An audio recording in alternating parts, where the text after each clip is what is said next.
Dans le monde occidental, la méditation est souvent un mystère. En fait, on n'a pas vraiment inclus cette discipline qui consiste de plein de manières différentes, et on y reviendra, à regarder ce qui se passe à l'intérieur et à valoriser ce qui se passe à l'intérieur. On n'a pas intégré ça dans notre éducation occidentale. Et même, je dirais qu'avec la séparation du spirituel et du quotidien, de l'Église et de l'État à l'époque, en fait, tout ce qui pouvait ressembler à la transcendance ou quelque chose en fait de mystique ou d'ésotérique, etc., était placé dans une corbeille en dehors de la société. Donc il y avait le monde rationnel, la vie quotidienne, et puis il y avait ce monde spirituel un peu étrange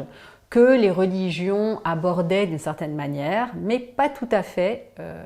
en fait, de cette manière aussi directe qu'avec la spiritualité. Et donc, assez tôt, finalement, il y a on va dire des éclaireurs de conscience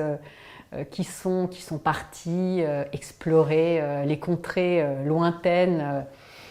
comme Alexandra David-Néel qui est partie au Tibet, explorer, chercher en fait des réponses autour de ces moines et de ces nonnes vraiment perchés dans la neige des montagnes himalayennes. Et voilà, à part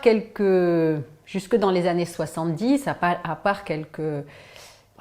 personnalités souvent très fortes et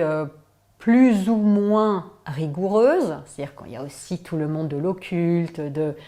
l'ésotérisme,